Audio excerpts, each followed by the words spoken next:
Como vocês ouviram no episódio anterior, Barbosa começou a carreira como ponta-direita no Almirante Tamandaré, time de várzea na Baixada do Glicério em São Paulo, e também no LPB, a equipe do Laboratório Paulista de Biologia. Em um belo dia, o goleiro do Almirante não apareceu e Barbosa foi pro gol para nunca mais sair. Após 2 anos e 3 edições do Campeonato Paulista disputadas pelo Clube Atlético Ipiranga, Barbosa teve a sua contratação disputada por várias equipes grandes, mas parou no Vasco por 2 motivos. O Ipiranga não quis cedê-lo a um rival local e por conta do seu relacionamento com Clotilde, visto que a família de sua amada não gostava do fato dele ser jogador de futebol. Assim, Barbosa foi de uma colina para outra, deixou o vovô da colina histórica, como é apelidado o Clube Atlético Ipiranga, e chegou ao gigante da colina.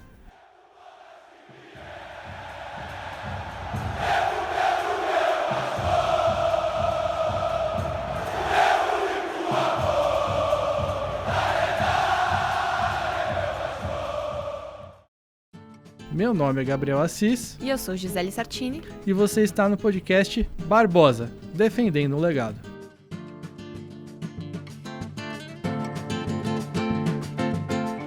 Seus primeiros meses com a Cruz de Malta no peito não foram dos mais simples. Quando chegou, Barbosa teve que disputar posição com outros 6 goleiros do clube. Quando eu cheguei em São Januário, a coisa era preta, porque o Vasco tinha nada mais, apenas o Vasco tinha dispensado o Strick, e tinha nada mais, nada menos do que Barqueta, Martinho, Oncinha, Roberto e Castro. Além disso, teve uma fratura na mão e ficou impedido de atuar por um longo período. No entanto, essas pedras no caminho seriam apenas uma pequena amostra da resistência e da perseverança de Barbosa. Como é que foi essa disputa? Você chega e ganha a posição ou andou pela reserva? Esse ano, o ano de 45, para mim não foi bom. Porque na hora em que eu ia entrar para jogar, eu quebrei a mão. Então aí veio uma série de problemas de fratura de mão, quebrei cabeça em jogo amistoso e quase perdi a vista. E no fim, quase no final, já na última partida, ou penúltima partida do campeonato, foi que eu fui jogar pelo Vasco da Gama. O Horácio Júnior, ex-vice-presidente de história do Vasco da Gama, tem mais uma curiosidade para contar sobre o começo de Barbosa no clube. Ele ainda estava no cargo quando deu a entrevista pra gente. Ele chegou como reserva, né? Mas eu tenho uma curiosidade, né, sobre isso, né, que Barbosa se tornou titular porque o goleiro ele ganhou na loteria. Ganhou na loteria e ele não vou jogar mais bola, vou viver dessa minha loteria aqui. E para a felicidade do Vasco, né, assim, e do próprio goleiro, né, que se aposentou, o Barbosa teve uma carreira super vitoriosa no Vasco, né? E como nosso protagonista contou anteriormente, sua primeira sequência de jogos como titular foi apenas em 1946, porém não levantou nenhum título neste ano. No início daquela temporada, o Vasco perdeu seu grande artilheiro, o atacante Ademir Menezes, e o treinador Ondino Vieira. Os dois haviam sido destaques do título invicto do Vasco no Campeonato Carioca anterior, em 1945. Sem eles, Moacir e o clube amargaram o 5º lugar na temporada seguinte. No entanto, tudo começaria a mudar a partir de 1947, após a chegada do técnico Flávio Costa, que já era tricampeão carioca pelo Flamengo e viria a ser o treinador da seleção brasileira da Copa do Mundo de 1950. O Vasco jogava com Barbosa, Augusto e Rafanel, Eli, Danilo e Jorge, Djalma, Lelé, Isaías, Jair, Chico. Era o começo do Expresso da Vitória. Era o começo do Expresso da Vitória. E como dizemos no mundo da bola, o time do Vasco encaixou e o clube viveu os dias mais vitoriosos da sua história, como o Horácio explica pra gente. Olha, esse é um dos períodos assim, mais vitoriosos. Assim. Eu ainda vou fazer um levantamento que eu acho que esse é um dos times mais vitoriosos da história do futebol brasileiro. Né? Mas eu preciso fazer essa comparação direito. E os resultados do Expresso da Vitória são fantásticos. Né? Assim, Expresso da Vitória. Esse foi o apelido dado ao elenco cruzmaltino durante a segunda metade dos anos 40 e o início dos anos 50, quando o clube conquistou de tudo e mais um pouco. Em 1947, o Vascão foi campeão carioca invicto mais uma vez, além de ter vencido a Taça Centenário, contra um combinado de Sporting, Benfica e Belenenses, lá no Estádio Nacional de Portugal. Mas foi em 1948 que Barbosa e o Vasco viveram o auge, o maior momento de todos, a conquista do Sul-Americano.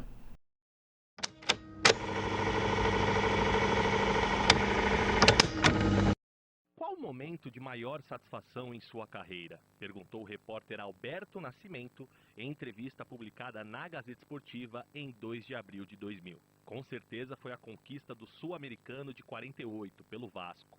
Não éramos favoritos, mas ficamos comovidos com o título. Lembro que, no dia do jogo decisivo, os argentinos nos provocaram. Levaram a taça para o nosso vestiário antes da partida e disseram que levariam para casa. Agora que você já sabe a importância dessa competição na vida do Barbosa, vamos contar um pouco sobre como ela funcionou. O Sul-Americano de 1948 foi disputado em Santiago, no Chile, e promovido pelo Colo-Colo, recém-proclamado recordista de títulos chilenos e apoiado formalmente pela Conmebol. De acordo com a imprensa da época, o objetivo do torneio era conhecer o melhor time do continente, e ganhou grande importância por reunir os campeões do ano anterior. Os participantes foram River Plate, campeão argentino, Litoral, vencedor do campeonato de La Paz, Vasco, campeão carioca, Colo-Colo, campeão chileno, Emelec, campeão de Guayaquil, Deportivo Municipal, vice-campeão peruano e Nacional, campeão uruguaio. Como Bolívia, Brasil e Equador ainda não tinham campeonatos nacionais, Litoral, Vasco e Emelec foram chamados por terem sido os vencedores dos torneios regionais mais importantes de seus países. Todas as partidas foram disputadas no Estádio Nacional do Chile, sob um regulamento muito claro. Todo mundo joga contra todo mundo. E no fim do torneio, adivinha só, o Vasco foi o time com mais pontos, acumulando 4 vitórias, 12 gols marcados e apenas 3 sofridos. Decisivo embaixo das traves, Barbosa teve um papel importante para formar a melhor defesa do campeonato. E o que marca a grande conquista desse time foi o Campeonato Sul-Americano de 48, disputado no Chile, que o Vasco ganhou de forma invicta, né? Enfrentando os outros grandes times, inclusive o River Plate, né? de Stéfano, né? Que era um grande time da época. Esse campeonato do Chile, né, foi o primeiro campeonato sul-americano continental de clubes. Não existia a Champions League na Europa, não existia nenhum modelo, né, e nem a Libertadores da América, né? Então, essa competição ela serviu de inspiração para essas duas grandes competições continentais que existem hoje. Então, é seguro dizer assim, que o Vasco é o primeiro campeão continental do mundo, assim, né, em 1948. Bom, foi o primeiro time de futebol do Brasil a ganhar alguma coisa jogando fora de casa, fora do território nacional, né? Diz a lenda de algumas publicações que o Barbosa teria pegado pênalti no jogo decisivo com o River, que terminou empatado e deu o título ao Vasco. Não é verdade essa história do pênalti, mas ele, sem dúvida, foi um jogador importante. Então, não foi só o maior time do Vasco de todos os tempos, foi um dos maiores do Brasil e do mundo em todos os tempos. Esse último que você ouviu é o Celso Unzelt, comentarista dos canais ESPN, um dos grandes historiadores e pesquisadores do nosso futebol e principalmente foi o nosso professor na Faculdade Casper Libero. E é verdade, viu? Em 1997, o Vasco da Gama foi convidado para participar da Supercopa Libertadores, um torneio organizado pela Conmebol e disputado apenas por times campeões da Libertadores. O Cruz Maltino, que ainda não havia conquistado o título da principal competição do continente, foi chamado por ser o campeão do Sul-Americano de 48, o precursor da sonhada Copa Libertadores da América.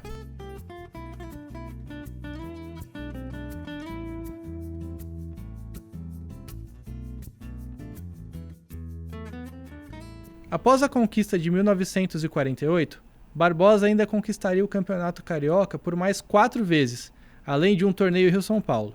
Ao todo, foram 431 jogos, 282 vitórias e 15 títulos, diluídos ao longo de 14 anos e 2 passagens do jogador mais vencedor da história do Vasco da Gama. Se ele conquistou tanto assim, é porque ele tinha muita qualidade, né? A gente fala muito dos títulos, da Copa de 50, do que o Barbosa sofreu ou não sofreu na vida, mas quais eram as principais virtudes dele embaixo das traves? O Celso Unzelt e o Horácio vão contar isso pra gente. Antes de tudo, a elasticidade, né? Ele ganhou o apelido de homem de borracha pela elasticidade. Não era um goleiro espalhafatoso, embora ele fosse muito elástico, mas ele não fazia defesa só para aparecer. Ele era um goleiro muito prático, fazia as defesas difíceis pela dificuldade que as defesas tinham. Não era um fazedor de pontes para a galera gritar, né? Então, Barbosa, né, ele era famoso pela reposição rápida, né? Ser um cara muito ágil, né? É isso que falam, né? Assim, que tinha uma reposição de bola fantástica, assim, fazia isso com mais distância que todos os outros, assim, e tinha uma agilidade fora do comum. O Droz da época ele era diferenciado.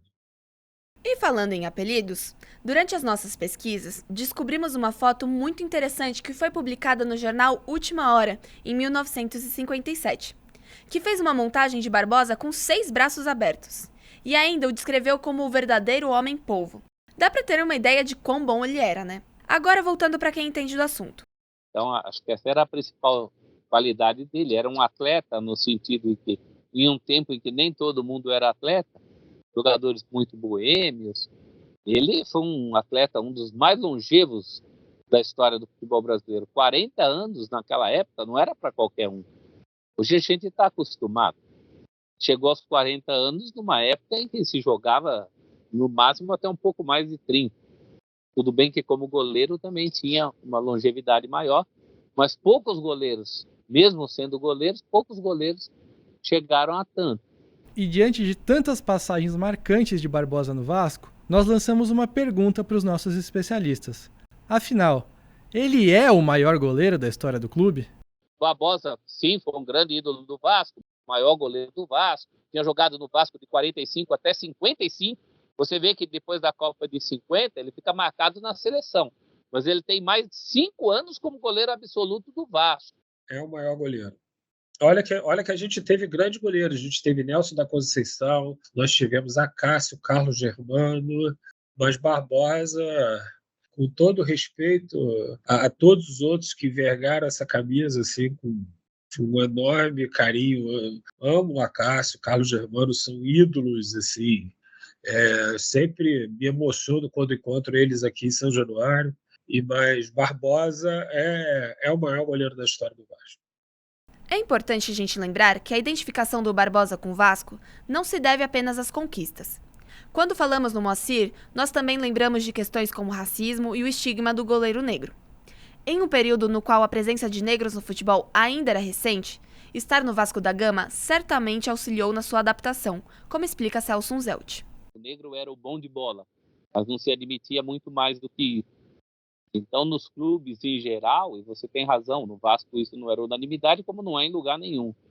Mas ao Vasco cabem os méritos de sim ter sido o primeiro a admitir não só jogadores negros, mas jogadores de classes sociais um pouco diferentes da classe social da elite que disputava o futebol da época.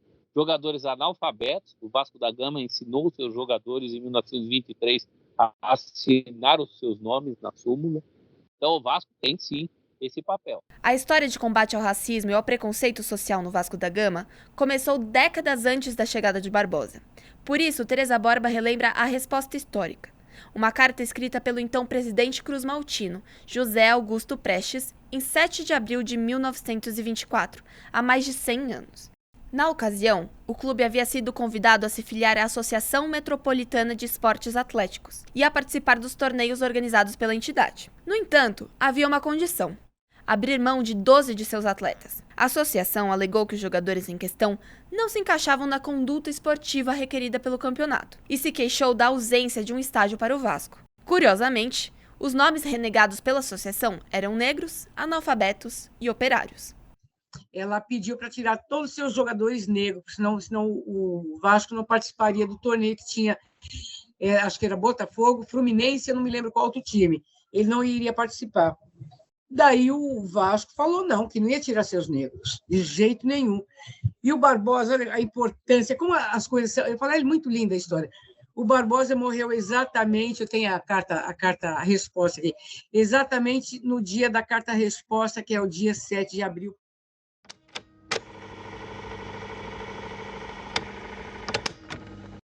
Rio de Janeiro, 7 de abril de 1924.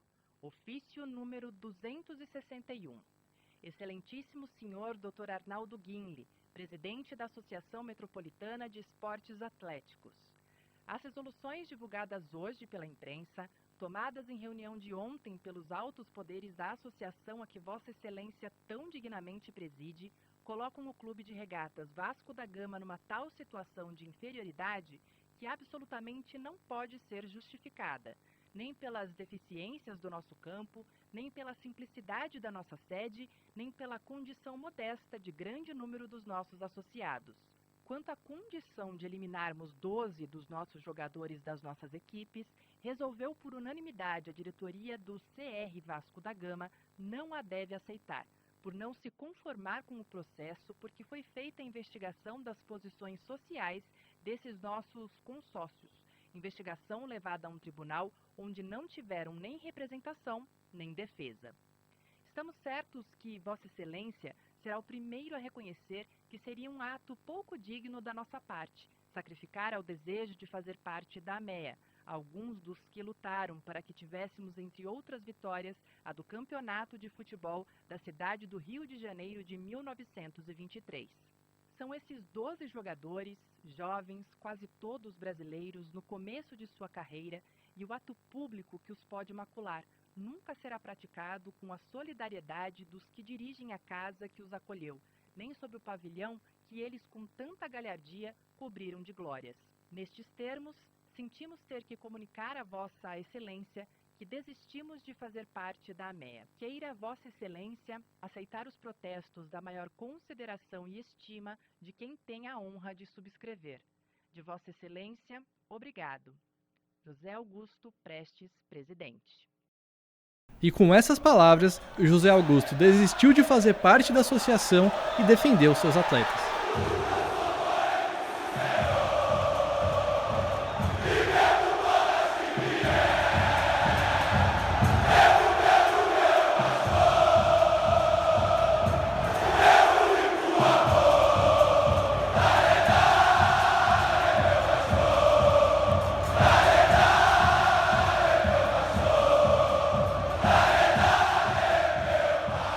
O excelente desempenho do Vasco no período do Expresso da Vitória levou diversos jogadores cruzmaltinos para a seleção brasileira.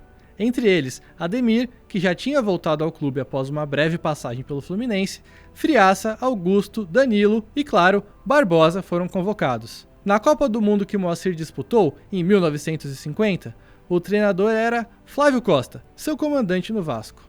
Era a base do time da Copa de 50, o técnico era o técnico da Copa de 50. O Flávio Costa. Então, não foi só o maior time do Vasco de todos os tempos, foi um dos maiores do Brasil e do mundo em todos os tempos. E aqui vamos abrir mais um capítulo da nossa história, a Copa de 50, que marcaria a vida do nosso protagonista e a do país para sempre. Eles estavam ganhando tudo na Copa, tudo. E tudo estava certo para nós sermos campeões, né? Porque o empate era nosso, você entendeu? E apareceu um monte de político. Teve jornal que no dia anterior deu a foto do time escrito: aqui estão os campeões do mundo. Vocês já são campeões do mundo. Honrem o que o povo brasileiro fez para vocês, o que nós fizemos. Pô, cara, colocou um piano nas costas dos jogadores, né, cara? Não perca o próximo episódio, no qual vamos falar sobre a Copa de 1950, o significado do evento para o desenvolvimento do Brasil e o impacto da derrota na vida de Barbosa. Barbosa Defendendo um Legado é uma produção original da Fundação Casper Libero. Nas vozes principais estamos eu, Gisele Sartini. E eu, Gabriel Assis. Esse podcast foi idealizado, produzido e roteirizado também por mim e pelo Gabriel. A captação desse episódio foi feita pelo Anderson Pires. A edição, finalização e mixagem foram feitas pela Gisele Sartini e pelo Caio Lima. Quem interpretou a entrevista com o repórter Alberto Nascimento foi Felipe Leite. E a resposta histórica do Vasco foi interpretada pela Marina Buffon. O áudio de arquivo é da antiga Rádio Capital Rio e do acervo da TV Gazeta. Para esse episódio, episódio, agradecemos a ajuda do Museu do Futebol e do jornalista José Rezende. Os áudios e efeitos sonoros foram retirados da Adobe Stock e do FreeSound. A coordenação de conteúdo e projetos especiais é da Patrícia Irosi, a coordenação de mídias digitais é do Evandro Silva e Silva, a Juliana Machado faz a coordenação de performance e campanha de mídia, nosso gerente de mídias e performance digital é o Mário Raposo, a identidade visual é do Kenneth Freire, da comunicação visual da TV Gazeta. Nos encontramos em breve.